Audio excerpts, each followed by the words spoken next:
Welcome back ناظرین. Election 2020 کاوشان Y T V کے programme update میں ہم امریکن انتخابات میں بات کر رہے تھے اور اس میں جو بائیڈن جو کہ یونائٹڈ اسٹیٹ کے الیکٹ ہوئے ہیں پریزیڈنٹ، ان کی پالیسیز کے بارے میں، کمیونٹی کے رولز کے بارے میں ہم باتیں کر رہے تھے.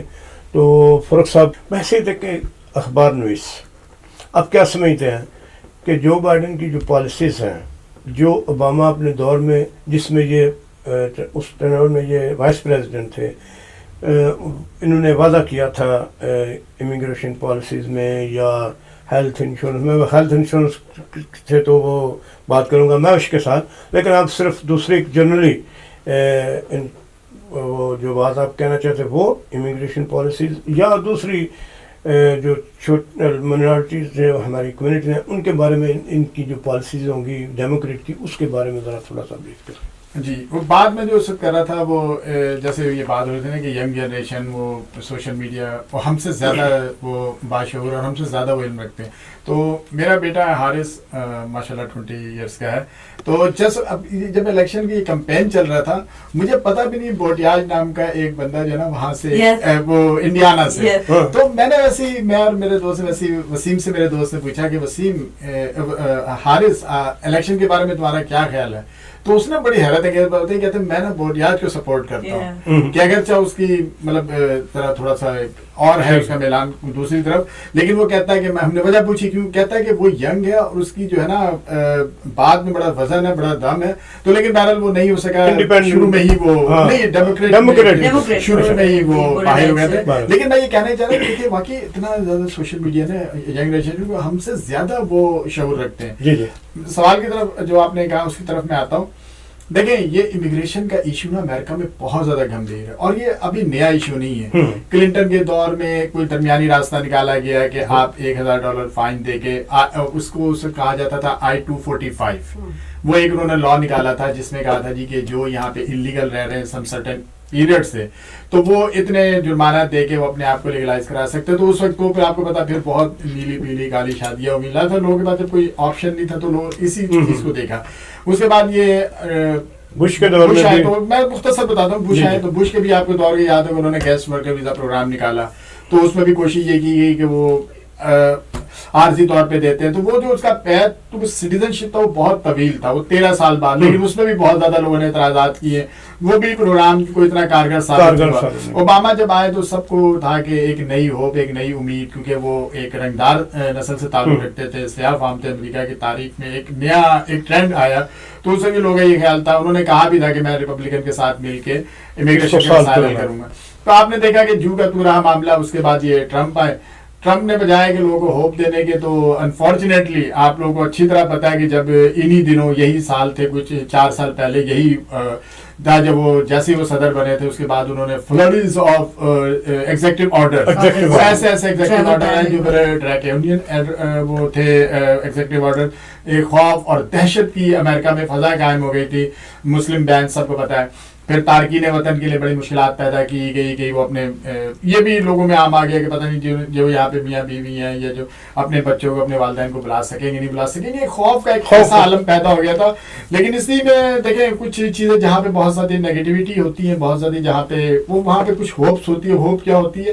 عدالتیں ہوتی ہیں کہ یہاں کی عدالتوں نے ان کے کئی آرڈرس کو مسترد کیا. کئی آرڈرز کے کچھ شیکوں کو انہوں نے بحال رکھا اور کئی جو احکامات تھے جو جس میں بہت زد پڑتی تھی، تو اس میں انہوں نے اس کو تھوڑا سا ریلیف دیا. اس میں کمیونٹی میں یہ ہوا ہے. تارکین وطن خاص طور پر جو بیچارے بغیر کاغذات کے رہ رہے ہیں، آج بھی اس ملک کے اندر، اگر فگر تو میں نہیں بتا سکتا، لیکن یہ کہ 10 سے 12 ملین آج بھی اس ملک کے اندر انلیگل رہ رہے ہیں. ٹھیک.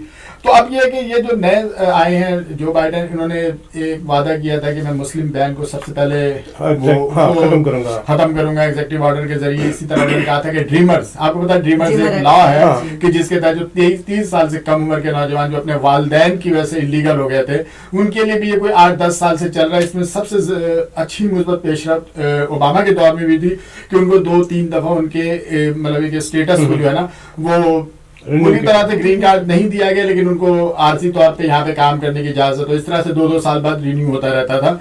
तो उन्होंने कहा कि मैं ड्रीमर्स जो है उसको बहाल करूंगा। ड्रीमर्स का भी एक ऐसा वो है कि यहाँ पे लॉ कि उसके जरिए भी ग्रीन कार्ड वगैरह मिल सकता आगे जाके। अब देखें चीजें बहुत ज्यादा कॉम्प्लिकेटेड है। बात फिर वही आ जाती है कि यहाँ पे किसी भी पार्टी को गुज़िश्ता 20 साल से या 18 जितने भी अरसे से कह लें, कोई ऐसी थम्पिंग मेजोरिटी नहीं मिली कि इतनी ज्यादा मेजोरिटी नहीं मिली कि एक फिलिबस्टर एक लॉ होता है सेनेट में 60 वोट होगा कि अगर आपका कोई कानून अगर आपने पास करवाना हो या कोई बिल पास करवाना हो तो उसके लिए वो अगर 60 का एक वो हदफ होता है, अगर वो पूरा हो जाए तो वो ऑटोमेटिकली फिर सदर उसके ऊपर साइन कर देता है। लेकिन अनफॉर्चुनेटली अभी आपने देखा ये अनएम्प्लॉयमेंट बेनिफिट चल रहा था, उसको रिन्यू करवाना था। नैन्सी पेलोसी अपना वो लेके आई थी कानून, वो कानून बिल अपना लेके आई थी। मिच मैकॉनेल सेनेटर वो जो दोबारा एक सिरे थी लीडर मुंतखब हो गया, वो दोबारा सेनेट में वो 2 दफा वो लेके आए, मगर नतीजा क्या हुआ, होते होते बात यह आ गई कि अब जो भी होगा इलेक्शन के बाद होगा। तो ये सब चीजें हैं, इनके पास बहुत सारे मामलात हैं, बहुत सारे पेचीदगियां हैं जिनको अब ये जो बाइडन, चूंकि ये इस सब अवामिल में साथ साथ चलते आ रहे हैं। ओबामा के 8 साल नायब रहे, सियासत का बहुत तवील अरसा हिस्सा रहे, लेकिन हम यही कहते हैं कि जब एक नई सुबह होती तो हम कहते हैं कि नई सुबह का आगाज जो है ना कि एक बेहतरीन हो, और हम उसको देखते हैं कि आगे आने वाले दिनों में बहुत सी अच्छी चीजें हमें आएंगी। तो देखें बाइडन के ऊपर है कि बाइडन अपने, और वो किस हद तक रिपब्लिकन उनसे ताउन करते हैं, डिपेंड सिर्फ बाइडन पे नहीं है। इस बात का इंसार है कि रिपब्लिकन उनको किस हद तक सपोर्ट, किस हद तक उनकी चीजों को किस हद तक इंडोर्स करते हैं, किस हद तक उसमें अपना मुस्बत इनपुट डालते हैं। वरना अगर सूरत हाल अगर इस तरह से रही तो फिर भी ट्रम्प के दौर में भी कुछ चीजें बेहतर नहीं हुई हैं। तो बाइडन अगर उनको सपोर्ट ना मिले रिपब्लिकन की, हो सकता फिर ये भी बेचारे इसी तरह से गुजारा करेंगे जिस तरह से ट्रम्प ने गुजारा किया। अब जैसे कि फरुख ने बड़ी डिटेल के साथ आपका ताल्लुक चूँकि जिस शुबे से है इंश्योरेंस से, आप उसके बारे में बताएंगे कि इस नए प्रेसिडेंट आने से, क्योंकि ये डेमोक्रेट हैं, पहले रिपब्लिकन थे ट्रम्प जी, तो क्या समझते हैं कि वो जो पहले पॉलिसीज थी वो बहाल हो जाएंगी या इनमें कुछ क्या होगा?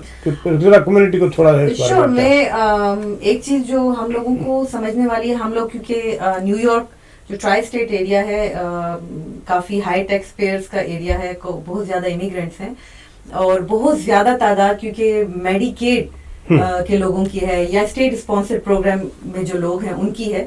तो वो जो ये ओबामा का जो हेल्थ रिफॉर्म ला था उनका इतना असर महसूस नहीं कर सकते थे। उसकी वजह ये है कि यहाँ पे अगेन जो मैंने बताया कि लो इनकम ज़्यादा है लोग, चाहे वो इमिग्रेंट्स हैं चाहे वो कोई भी हैं, लेकिन जो बाहर की स्टेटें हैं उनमें ओबामा का जो ये हेल्थ रिफॉर्म ला था इसका बड़ा इम्पैक्ट था। उसकी वजह ये थी कि उसमें प्री एग्जिस्टिंग कंडीशन जो थी वो नहीं थी। मैं अभी बादा के साथ ऑफिस में भी हम यही बात डिस्कस कर रहे थे कि ओबामा के बहुत से जो चीज़ें जो वो लेके आया था उसमें काफ़ी असर जो बाइडन की अपनी पर्सनल एक्सपीरियंसेस का भी था, जिसमें जो ये हेल्थ रिफॉर्म ला है, आपको पता ही है जो बाइडन का जो अपना जवान साल का है वो कैंसर से जो है वो उसकी डेथ हुई और again because of pre existing condition उसकी जितना भी जो उसकी इलाज का और वो जो खर्चा था वो आपको पता है, आप ओबामा की जो बायोग्राफी है उसमें आप लोगों ने पढ़ा है कि एक वक्त में जो है बाइडन की बहुत ज्यादा हेल्प जो थी वो ओबामा अपनी तरफ से फ्रेंड कर रहा था, क्योंकि आपको यहाँ का इलाज कोई भी जो है वो अफोर्ड नहीं करता। और इसी तरह बहुत से आपने रिपब्लिकन के जो तकरीर हुई हैं, जो उनके सेशन हुए, उनमें गोरों ने आके यही बात की है कि जो लोग जिनकी औलादें हैं जो प्री एग्जिस्टिंग कंडीशंस के साथ हैं, डायबिटिक अगेन डायबिटिक एक बहुत बड़ा डायबिटीज मसला है अमेरिका का, और उनकी जो मेडिसिन है वो पूरी दुनिया का आप सर्वे कर लें सबसे ज्यादा जो है ये इंसुलिन और ये जो अद्वियात है ये यहाँ पे महंगी है। और इसके साथ साथ ब्लड प्रेशर ऑफ कोर्स, मतलब डायबिटिक तो एक ऐसी चीज है आपने लेनी लेनी तो उसकी मेडिसिन बहुत एक्सपेंसिव है और वो कोई भी अफोर्ड नहीं करता। With pre existing condition if you go out you by your insurance, आपका प्रीमियम जो है जितना आप रेंट दे रहे हैं इस वक्त अपने अपार्टमेंट्स का तकरीबन उतने में आपको इंश्योरेंस पड़ जाती है। सो वो लोगों को हमारे यहाँ ट्राई स्टेट एरिया में इतना आइडिया नहीं, but it's very big for those people जो जिनकी प्री एग्जिस्टिंग कंडीशन है, जिनके स्पेशल बच्चे हैं, जिनके there are so many problems. Again अगर आप सोशल मीडिया पे जाएंगे you will see that. So again Trump के खिलाफ नहीं, but you know he promised that when he will come he will, मतलब वो जब आएगा वो एक बहुत ही अच्छा और बड़ा फुल प्रूफ प्लान लेके आएगा. इट बिन 4 years कोई प्लान जो है इस किस्म का हेल्थ रिफॉर्म में इंट्रोड्यूस नहीं हो सका जो ओबामा का जो रिफॉर्म लाता, हेल्थ रिफॉर्म लाता, उसको वो ओवरकम कर सके या उसको जो है वो कंट्राडिक्ट कर सके. सो आई होप बाइडन जो है वो अभी आएगा तो वो उसी को ही बेहतर करेगा डेफिनेटली. सो यू नो जितने भी लोग हैं जो बाकी स्टेटों में हैं, इसी तरह जो फरूख ने ड्रीमर एक्ट का जिक्र किया है, आपने अभी सुना है सब ने ही दैट बाइडन की जो हमारी अब इलेक्ट प्रेसिडेंट है उनकी जो वाइफ है she is a professor. So dreamer act basically आया उन्हीं स्टूडेंट्स के लिए था क्योंकि ओबामा की भी सोच यही थी कि you know we have professionals in our colleges, और वो जितने भी प्रोफेशनल हैं वो प्रोफेशनल डिग्रियां लेके वापस अपने मुल्कों में जाएंगे because they are illegal kids. तो वो अपनी प्रोफेशनल डिग्रियों को हम यहाँ अपने मुल्क में क्यों ना यूटिलाइज करें. तो ये बहुत ही मेरे ख्याल में पॉजिटिव सोच थी, एक बहुत ही पॉजिटिव इकदाम था उन लोगों के लिए कि जो बच्चे कॉलेजेस में जा रहे हैं, चाहे वो पुलिस में है, चाहे वो मेडिकल साइंसेज में है, चाहे वो इंजीनियरिंग में है, अकाउंट्स में है, तो वो बच्चे हमारी यूनिवर्सिटियों में से पढ़ के हमारे प्रोफेसर से तालीम लेके वो वापस वो अपनी सारी एजुकेशन अपना एक्सपीरियंस लेके वापस अपने मुल्कों में जाएं. इससे बेहतर है कि हम उनको डॉक्यूमेंट्स देके क्यों ना हम उनकी जो वो एक्सपर्टीज है वो अपने मुल्क के लिए इस्तेमाल करें. सो आई होप कि अभी जब बाइडन आएगा तो वो तमाम जितने भी जो ओबामा के रिफॉर्म लास्ट थे उनको वापस लेके आएंगे जो मुल्क के लिए बेहतर हैं. अगेन एज ए अमेरिकन हम यही सोचते हैं कि ये चंद, एज ए इमिग्रेंट हम ये सोचते हैं कि ये जो चाहे हेल्थ रिफॉर्म ला है, चाहे ड्रीमर एक्ट है, ये अमेरिकन हिस्ट्री के बहुत बड़े इकदाम थे जिनको हिस्ट्री में लिखा जाएगा और लोगों को उससे बहुत फ़ायदा पहुंचा था. Thank you Mahesh. आपका जो सब्जेक्ट वो है टैक्स. जी. अब टैक्स के बारे में बताएं, क्या तब्दीली हो रही हैं, होंगी, या क्या तवक्कुआत हैं, कैसी तब्दीलियाँ होंगी टैक्स? अभी तो कुछ कहना कबल वक्त है, लेकिन अभी जो हम टैक्स फाइल करेंगे 2020 का वो तो वही करेंगे कि जो ट्रम्प ने लॉस चेंज किए थे. उसके बाद 2021 में चांसेस हैं कि कुछ टैक्स कट या कुछ टैक्स ब्रेक और मिले. लेकिन अभी जो ट्रम्प ने किया था उस पर जो हमारी एक मिडिल क्लास है उस पर कोई middle class, lower middle class और थोड़ी सी अपर मिडिल क्लास पे कोई खास फर्क नहीं पड़ा था. ना किस लिहाज से फर्क नहीं पड़ा था? जो उन्होंने कहा था जी 10% हम उसमें आपका टैक्स कट कर रहे हैं, सेल्फ एम्प्लॉयमेंट में कम कर रहे हैं. कोई उसमें मेरा ख्याल है जो हमारे सेल्फ एम्प्लॉयड लोग थे जब उन्होंने दोबारा जी टैक्स फाइल किए तो वो सोच रहे थे कि टैक्स कट हुए हमें शायद बहुत ज़्यादा रिफंड आएगा या डबल हो जाएगा या कम से कम अच्छा खासा फ़र्क नज़र आएगा. लेकिन उसमें कुछ भी नहीं था. कुछ जगहों पे तो ऐसा था कि शायद $10-15 तक का ही फ़र्क पड़ा था. यहाँ से आप समझें कि उसमें सेल्फ एम्प्लॉयमेंट जो क्लास थी, सेल्फ एम्प्लॉयड क्लास थी, उनको कोई ख़ास फ़र्क नहीं पड़ा था. जो अपर मिडिल क्लास थी या एलीट क्लास थी जिनमें डॉक्टर्स भी शामिल थे या जिनके अपने घर थे, और उसमें जो इन्होंने एक गलत चीज़ सब लोग कह रहे थे वो ये की थी कि जो आपका प्रॉपर्टी टैक्स, मैविश भी रहती हैं लॉन्ग आइलैंड में और ऑफ कोर्स ही जानती हैं कि लॉन्ग आइलैंड टैक्स कितने ज़्यादा प्रॉपर्टी टैक्स. तो उन्होंने एक लिमिट करती थी जी ये प्रॉपर्टी टैक्स चाहे आप $25,000 दे रहे हैं सालाना, लेकिन आपको 10,000 से ज़्यादा उसकी ब्रेक नहीं मिलेगी. तो उसमें क्या हुआ था, बजाय जैसे उन्होंने कहा मैं टैक्स ब्रेक दिया लोगों को फ़ायदा होगा, उसमें फ़ायदा नहीं हुआ था. हमारे वो लोग जो कि सिटी से बाहर थे, मेट्रोपॉलिटन से बाहर थे और ज़्यादा टैक्स पे कर रहे थे, उन्होंने बहुत टैक्सेस पे किए थे. लेकिन जब टैक्स फाइल हमने किए तो उसमें बहुत सारे लोग थे, जैसे एक छोटी सी मिसाल है कि 15,000 टैक्स पे. अब वो मेरे साथ आगे बहस कर रहे हैं कि जी हमने तो 15,000 पे किया, आप हमारे 10,000 की डिडक्शन क्यों ले रही हैं. तो मैं कहती हूँ मैं इस पर 15 छोड़ के 25-30 भी डाल दूंगी तो 10,000 ही आएगी. और उससे क्या होता है कि टैक्स ब्रैकेट चेंज हुई थी, टैक्स का रेट चेंज हुआ था. तो उन लोगों को बजाय जिनको रिफंड आ भी रहे थे उनको भी टैक्स देना पड़ा. हाँ, उससे बहुत फर्क पड़ता है टैक्स ब्रैकेट पे. तो वो उसमें कोई इतना बड़ा फायदा नहीं हुआ था जितना शोर मचा था. हाँ, जो लोग जिनके बिजनेसेस थे, ये तो मैंने पर्सनल टैक्स की बात की, उनमें ये हुआ था कि जो आपका फेडरल टैक्स था उसमें थोड़ा सा फर्क ज़रूर पड़ा था, उसमें थोड़ी सी ब्रैकेट चेंज ज़रूर हुई थी. लेकिन जो हमारी एक लेबर क्लास है उनको कोई ख़ास फ़र्क नहीं पड़ा था, ना उनको और ना थोड़ी सी अपर मिडिल क्लास को. आप तो खैर जानती हैं क्योंकि आप कतालू भी लॉन्ग आइलैंड से, तो वहाँ पे सबसे ज़्यादा ऐसे लोगों को प्रॉब्लम आई थी कि जो बहुत ज़्यादा प्रॉपर्टी टैक्स पे कर रहे थे. फरूख, आखिर में आप क्या कहेंगे सारी सिचुएशन के बारे में? आपने मैविश की भी बातें सुनी, इनकी भी बातें सुनी, میری بھی باتیں سنی. آپ اپنا ایز اے صحافی آپ کا کیا انالیسز, کیا آپ نے آپ کا جو کیا اس کو کہتے ہیں نچوڑ ساری گفتگو کا کیا؟ دیکھیے مسرت ہم سب کی گفتگو جو تھی وہ اس میں ایک چیز کامن تھی کہ ہم سب کو ایک نئی حکومت, ایک نئے صدر اور ایک نئی انتظامیہ سے ہم سب کو ایک امید وابستہ ہے, جو امید ہم گزشتہ 4 سال سے دیکھ رہے تھے کہ شاید یہ امید بڑھ ہے. لیکن اب نئے صدر آئے ہیں, ایک جب کوئی نیا صدر یا کوئی نیا سربراہ یا کوئی بھی نئی چیز آتی ہے, کوئی بھی نئی انتظامیہ آتی ہے, تو وہ اپنے ساتھ امید اور اپنے ساتھ بہت سارے توقعات لے کے آتی ہے. تو let's hope for the better of this country. اور جو اس وقت سب سے پہلا جو ہمیں امید ہے, جو اس میں بائیڈن نے جو سب سے پہلا جو انہوں نے جو کہا ہے اور اپنی ٹیم کا اعلان بھی کیا ہے, وہ ہے کووڈ کے حوالے سے, کووڈ-19 کے حوالے سے انہوں نے ایک ٹیم کا اعلان کیا ہے. اور وہ بار بار اس بات پہ زور دے رہے ہیں کہ ہمیں اگر اس ملک کو آگے لے کے جانا, اپنی انتخابی مہم میں بھی کہہ چکے ہیں کہ ہمیں اگر اس ملک کو آگے لے کے جانا تو ہمیں ہر صورت ویکسین دریافت کرنی ہوگی, ہمیں ہر صورت کرونا وائرس پر قابو پانا ہوگا.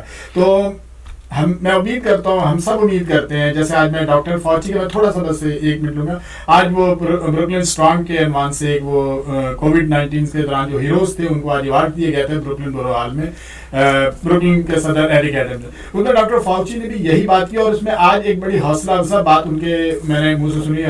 ہم تو خیر مذاق بھی کرتے ہیں کہ ڈاکٹر فاؤچی جو ہے وہ بس صرف ہمارا جو ہے نا پریشر بڑھاتے ہیں پورے یعنی کووڈ کے دوران. لیکن آج انہوں نے بہت اچھی بات کہی ہے, انہوں نے بڑی ہوپ فل بات کہی کہ ویکسین از آلموسٹ تیار ہو چکی ہے, اور وہ کہتے ہیں کسی بھی وقت وہ جو ہے نا مارکیٹ میں دستیاب ہوگی. تو ہم سب اس بات کی, آپ سب کی بات سے جو میں نتیجہ نکلا, اور ہم سب اس بات کی امید کرتے ہیں کہ سب سے پہلے تو ہم یہ کووڈ-19 پر ہماری نئی انتظامیہ جو ہے نا ہر صورت قابو پائے گی. اس کے بعد پھر یہ ملک جو ہے قائم رہنے کے لیے, آگے بڑھنے کے لیے بنا ہے, اور ان شاء اللہ تعالیٰ ہم وہی کل جو ہم زندگی گزارتے تھے وہی آنے والے دنوں میں وہی زندگی گزاریں گے ان شاء اللہ. نئے صدر سے ہمیں ہر قسم کی توقعات, اچھی توقعات پر رکھنی چاہیے, پر امید رہنا چاہیے. انشاءاللہ وہ ہر کمیونٹی کے لیے, اس ملک کے لیے, اس ملک کی سوسائٹی کے لیے بہتر سے بہتر اقدام کریں گے. میں شکر گزار ہوں محوش آپ کا, آپ کا, اور ایم آر فرق صاحب آپ کا, کہ آپ نے ہمیں اپنے قیمتی وقت سے میں تھوڑا سا وقت ہمارے ناظرین کے لیے دیا. تو ناظرین, نیکسٹ پروگرام میں ہم کسی اور شخصیت کے ساتھ یا شخصیات کے ساتھ حاضر ہوں گے الیکشن 2020 کے سلسلہ میں. اس وقت تک اجازت دیجیے. اللہ حافظ. اللہ حافظ.